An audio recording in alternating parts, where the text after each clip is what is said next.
Welcome to section 6 of this course, Security. Let's dive straight into this section. This is perhaps the most important section of them all, as it's focused on security. We're going to start by adding SSL to our application. The first step towards making any application secure is to make sure that no one can listen in on your communications. This means running your app over HTTPS, which happens to be our first video. To do this, we're going to be generating SSL certificates, making Express listen on SSL using our certificate, and terminating SSL using Nginx so that our app only has to talk HTTP. To secure your application, you first need an SSL certificate. I've generated a self-signed certificate for this demo, but you'll want to purchase a certificate from a reputable certificate authority. If you do want to generate your own certificate for development purposes, you can use the following script. What this does is generate a private key. Then it generates a certificate request. And then it uses the private key to sign that certificate, generating a public certificate.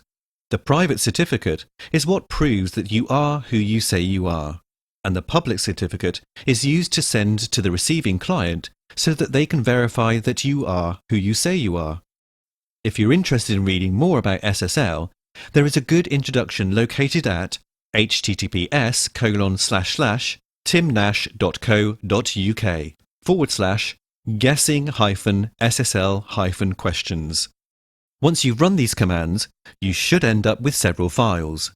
The two important ones are masteringexpress-cert.pem and masteringexpress-key.pem.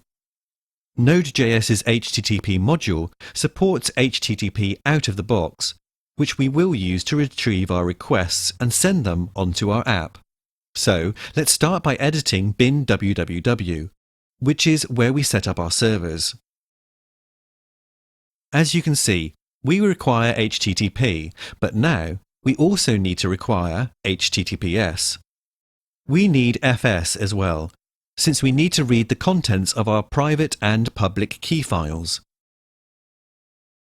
Here, we read our private key in our certificate from the files on our desk, and then we populate our SSL options hash.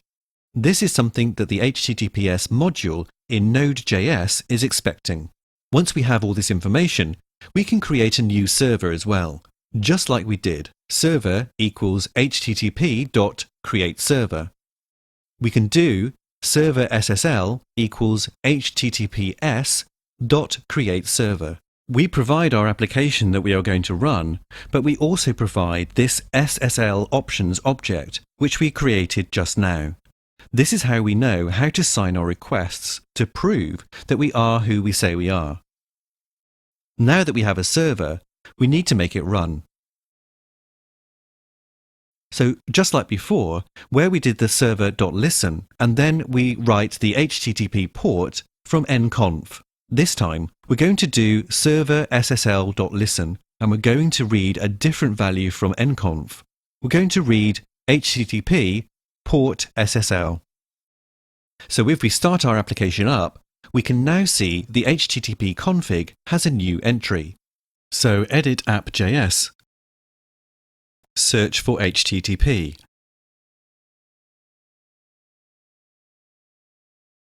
We'll set port SSL to be port 3003, so by default, our application runs on port 3000 for HTTP and port 3003 for HTTPS. But if you remember, our application doesn't run on port 3000 because we set a port in our configuration.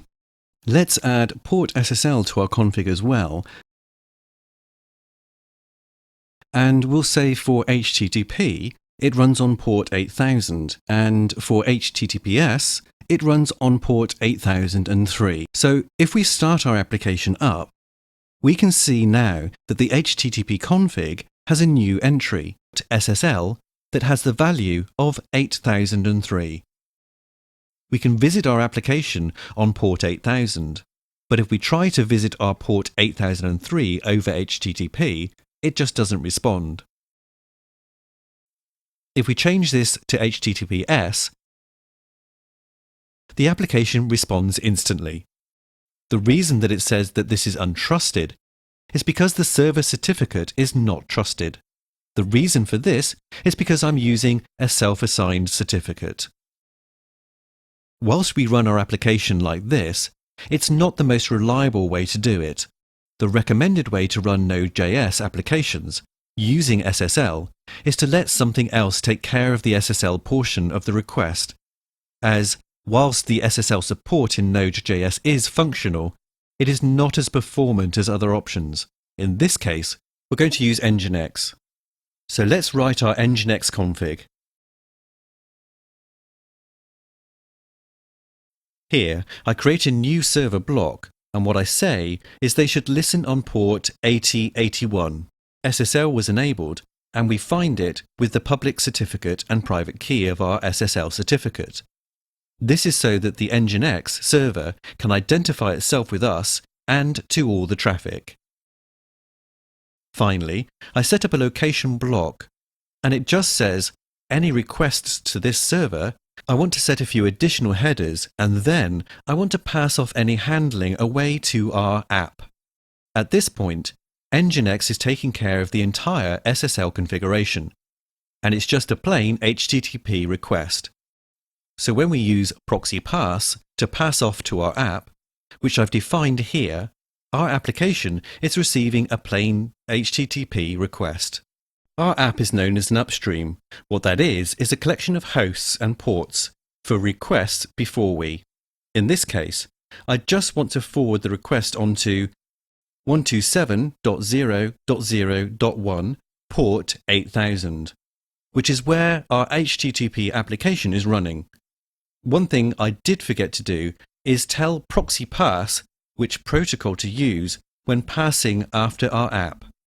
Here, we're telling Nginx that it will be an HTTP request. We save our configuration file and we load Nginx so it picks up the new config. If we start our application, we can see that it's running on port 8000 and 8003. And if we visit our application on port 8000 over HTTP, it responds like normal. And if we hit our application on port 8003 over HTTPS, this result is going directly to the HTTPS Node.js server. But if we hit port 8081 over HTTPS, this result is hitting the Nginx, and it forwards our request onto the Node.js application. As you can see, all three options work, but terminating SSL with Node.js at Nginx is the most efficient solution.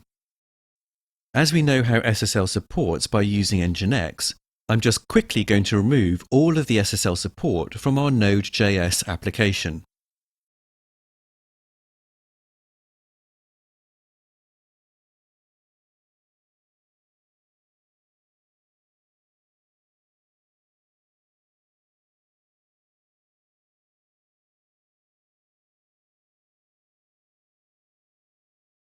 Now, we'll be able to access our application over HTTP on port 8000 and over HTTPS on port 8081. Port 8003, which was Node.js handling the SSL connection itself, no longer works.